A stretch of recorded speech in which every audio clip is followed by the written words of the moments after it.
بسم اللہ الرحمن الرحیم۔ بسم اللہ الرحمن الرحیم وبہ نستعین۔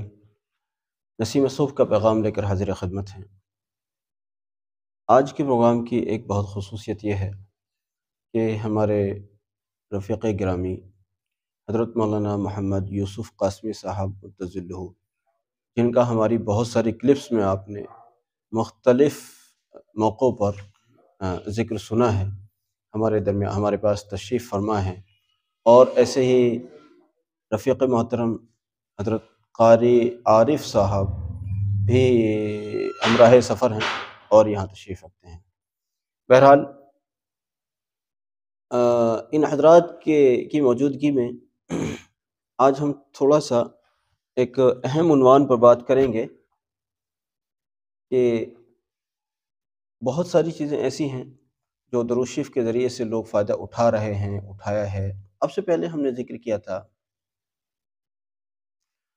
کہ جو دماغی خلل سے متعلق وساوس ہوں یا شکوک و شبہات ہوں یا اس ٹائپ کی جو بھی چیزیں ہیں، وہ درود شریف کے ذریعے سے ان کا حل ہو جاتا ہے اور حیرت انگیز طور پر حل ہو جاتا ہے۔ تو ہم نے مولانا یوسف صاحب کے حوالے سے ذکر کیا تھا کہ انہوں نے کسی ذہنی مریضہ کو بتایا تھا کہ وہ درود شریف اگر پڑھ لیں تو اللہ رب العزت کے فضل سے ان کو نفع حاصل ہو اور وہ شفا پائیں۔ تو انہوں نے پڑھا تھا، 2 دن انہوں نے پڑھا تھا اور اکثر حصہ وہ شفا پا گئی تھیں۔ تیسرے دن جب مولانا سے میری بات ہوئی تو پتہ چلا کہ وہ محترمہ بالکل اللہ کے فضل سے پوری طرح سے شفا پا گئی ہیں۔ میں چاہوں گا کہ آج حضرت مولانا ہی کی زبان سے سنیں گے کہ ان محترمہ کا کیا حال تھا اور ان کو کس طرح سے شفا ملی، انہوں نے ان کو کس طرح سے بتایا اور کتنے روز میں ان کو شفا ملی، ان کا مرض کس نوعیت کا تھا، یعنی کتنا خطرناک تھا، اور ان کو اس سے کیا تکلیفیں پہنچ رہی تھیں، اور پھر انہوں نے ان کو کیا بتایا اور ان کو کیا فائدہ حاصل ہوا۔ مولانا نے بتایا، اس لیے ہم مولانا ہی سے آپ کو ملوا رہے ہیں۔ جی مولانا۔ جی السلام علیکم ورحمۃ اللہ۔ پہلے تو میں مفتی صاحب کا بہت شکر گزار ہوں کہ مجھے عزیز کو چینل پر آنے کی اور کچھ کہنے کی اجازت دی۔ اصل میں درود شریف کا جو درس ہے اور درود شریف کا جو بھی کچھ ہے وہ ہم نے مفتی صاحب سے سیکھا ہے، اور پھر سیکھ کر اس کی مشق ہی کر رہے ہیں ابھی تو ہم۔ ایسے میں جس فیلڈ میں کام کرتے ہیں وہاں پر کئی لوگ ایسے ملتے ہیں، آ جاتے ہیں۔ اسی طرح سے وہ خاتون آئی اور ان کا فون آیا، انہوں نے اپنا مرض بتایا، بہت مہلک مرض۔ اگر وہ غسل خانے میں جاتی تھیں تو 2 گھنٹے میں باہر نکل کے آتی تھی۔ کبھی صابن کو توڑنا ہے، کبھی پانی بہانا ہے، اس طرح کے 2 گھنٹے تو کم سے کم ان کو لگتے ہی تھے۔ کسی نے ان کو بتایا، فون پہ بات ہوئی تو ہم نے درود امی ان کو بتایا، اور اس طریقے سے بتایا کہ ہر نماز کے بعد آپ کو 500 مرتبہ فرض نماز کے بعد پڑھنا ہے۔ الحمدللہ انہوں نے 2 روز پڑھا، 2 روز میں ان کو کافی فائدہ ہو گیا، 50%۔ لیکن تیسرے روز پڑھا انہوں نے، تیسرے روز الحمدللہ وہ بالکل صحیح صحت اللہ تعالیٰ نے عطا فرمائی۔ درود شریف ابھی بھی وہ رابطے میں ہیں اور 500 مرتبہ درود شریف عشاء کے بعد پڑھ رہی ہیں۔ دن میں بھی ان کا کچھ معمول بنائے ہیں انہوں نے، وہ جو ہر نماز کے بعد کا معمول تھا وہ تو ہم نے بند کروا دیا، لیکن عشاء کے بعد کا جو عمل ہے وہ شروع کر دیا، اور جو دوسرے درود شریف ہے وہ پڑھ رہی ہیں۔ اور ایسے ہی کئی مرتبہ بھی، کل ہی راستے میں ایسا ہوا کہ فون آیا کہ ایک صاحب کا بیگ گم ہو گیا، تو ہم نے ان کو درود شریف بتایا کہ آپ اس درود شریف کو پڑھ لیجئے، درود امی کو کم سے کم 500 مرتبہ پڑھ لیجئے اور اللہ سے دعا کیجئے۔ مفتی صاحب سے بات ہوئی، مفتی صاحب نے کہا کہ درود شریف کے ساتھ حسبنا اللہ و نعم الوکیل بھی پڑھ لیں۔ الحمدللہ آج خبر ملی کہ ان کا بیگ مل گیا۔ یہ بہت ہی تعجب خیز باتیں ہیں اور درود شریف کے فوائد ہیں درود شریف سے، اس لیے ہم سب کو چاہیے کہ ہم درود شریف کے عاشق بنیں اور درود شریف پڑھیں۔ اللہ ہم سب کو جزائے خیر عطا فرمائے، خصوصاً مفتی صاحب کو جزائے خیر عطا فرمائے، اور ہم سب کو اس سے فائدہ اٹھانے کی توفیق عطا فرمائے۔ مولانا وہ بیگ کا آپ نے ذکر کیا ہے، آپ نے کیا تھا ذکر مجھ سے بھی فون پر، تھوڑا اس کی تفصیل بتائیں کہ مطلب وہ کہاں گم ہوا، وہ بیگ کیسے، کیا تھی اس کی تفصیل؟ وہ کوئی بس تھی کہیں سے آ رہی تھی، اس بس میں وہ بیگ رکھا ہوا تھا، تو آگے پیچھے ہو گیا، اور جن صاحب کا تھا وہ تھوڑے پیچھے سے بیٹھے تھے، 2-3 خواتین نے اس کو چپکے سے شہر کے اندر اتار لیا. تو بس وہ چیمی گوئیاں شروع ہوئی، فون بھی آیا، مفتی صاحب سے بات ہوئی اس سلسلے میں. ہم نے ان سے کہا کہ درود شریف پڑھیے اور اللہ سے دعا کیجیے. وہ کہنے لگے FIR درج کریں. میں نے کہا ابھی مت کیجیے آپ FIR درج. آج پتہ چلا کہ وہ بیگ درود شریف گھر کے سارے لوگوں نے پڑھا، جتنے بھی لوگ گھر کے اندر 5-6 لوگ. الحمدللہ وہ بیگ آج مل گیا، اس کا پتہ مل گیا، لیکن ابھی وہ بیگ ہاتھ میں نہیں آیا ہے کہاں ہے، کیونکہ وہ خواتین جو ہیں ان کے گھر اللہ تعالیٰ نے ان کو پہنچا دیا، اور وہ خاتون بھوپال میں بھی ہیں.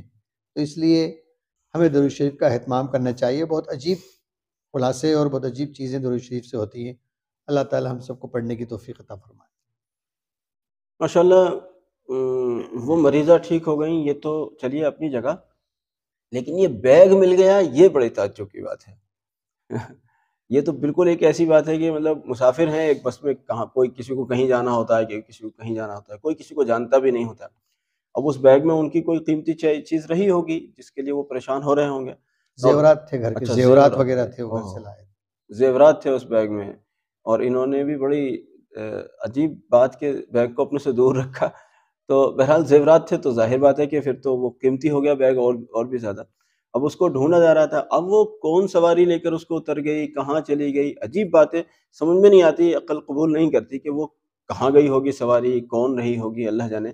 لیکن عجب ہے کہ انہوں نے درود شریف اور حسبنا اللہ ونعم الوکیل جو ان کو بتایا گیا تھا انہوں نے پڑھا، اور وہ اجنبی سواری تک بھی کے بھی گھر تک بھی ان کی رسائی ہوگی. کیا سبحان اللہ، اتنی یہ تعجب کی بات ہے.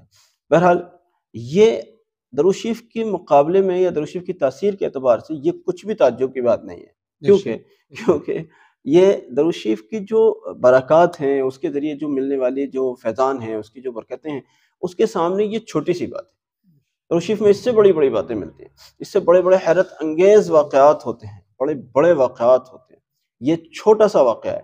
خیر بہرحال ہم آپ کو اسی کا مشورہ دیں گے کہ اپنے تمام امور میں درود شریف کا اہتمام رکھیں.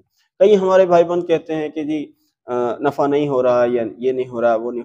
دیکھو سب اللہ رب العزت کی تقدیر ہے، یعنی اللہ رب العزت کا فیصلہ ہے. اللہ رب العزت نے جس کو جو چیز عطا کرنے کا ارادہ فرمایا ہو، جیسے مثال کے طور پر ایک ملک میں اگر 4 لوگ یہ وظیفہ اس لیے کرنے لگیں کہ صاحب میں بھی حاکم بن جاؤں، میں بھی حکمراں بن جاؤں، میں بھی حکمراں بن جاؤں، ظاہر بات ہے کہ 3 کی دعا رد ہونی ہے اور 1 کی دعا قبول ہونی ہے. ظاہری طور پر رد ہونی ہے، اس کے عوض میں اللہ اس کو کیا دے گا یہ اللہ کا نظام ہے، لیکن قبول تو کسی ایک کی ہونی ہے. اور تو محترم بات یہ ہے کہ اگر کوئی چیز ہم مانگ رہے ہیں، کئی بار اللہ رب العزت کی یہاں وہ چیز بہتر نہیں ہوتی، اور اس سے زیادہ بہتر کوئی چیز اللہ کے علم میں ہوتی ہے، اور اللہ تعالیٰ اس کو وہ چیز عطا فرماتے ہیں. تو ابھی دیکھیں پچھلے دنوں ہم نے آپ کو بتایا تھا کہ بذریعہ مراقبہ نبی صلی اللہ علیہ وسلم کا حکم ہوا ایک صاحب کو کہ آپ گھر بار چھوڑ کر ہجرت کریں. انہوں نے ہجرت کی. آج ان سے میری جب ہم لوگ جا رہے تھے وہاں جو میں بات کر رہا تھا تو وہ کال آئی ان کی، تو میں ان کو یہ بتا رہا تھا. وہ مجھ سے کہہ رہے تھے کہ یہاں جس جگہ مجھے ان کو حکم تھا کہ امامت کرو وہاں جا کر. اب یہ وہاں پہنچ گئے، کہہ رہے ہیں کہ یہاں تو بڑا مسئلہ ہے کہ یہاں کوئی اکا دکا ہی نمازی آتا ہے.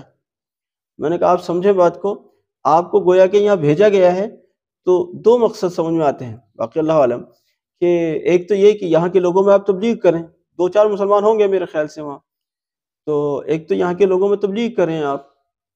دوسری بات یہ ہے کہ یہاں جو آپ کو یکسوئی مل رہی ہے وہ دوسری جگہ آپ کو یکسوئی نہیں مل رہی تھی. یہاں یکسوئی کے ساتھ اللہ کا ذکر کثرت سے کریں، اور یہاں درود شریف کثرت سے پڑھیں. وہ درود شریف پڑھنے والے لوگوں میں سے ہیں، تو درود شریف یہاں کثرت سے کریں. ماشاءاللہ ہمارے مولانا بھی 3 لاکھ درود شریف یومیہ کا معمول رکھتے ہیں، اور یہ بہت خوشی کی بات ہے. اللہ رب العزت ہم سب کو بھی لاکھاں لاکھ کروڑاں کروڑ درود شریف پڑھنے کی توفیق عطا فرمائے. اور عنقریب انشاءاللہ بھوپال کے ساتھیوں سے ملاقات بھوپال ہی میں ہوگی، اللہ نے چاہا بہت جلد اس کا پروگرام بنا رہے ہیں انشاءاللہ. جزاک اللہ ہمارے اس پیغام کو ساری امت تک پہنچانے میں ہمارے معاون بنے. جزاکم اللہ. السلام علیکم ورحمۃ اللہ وبرکاتہ.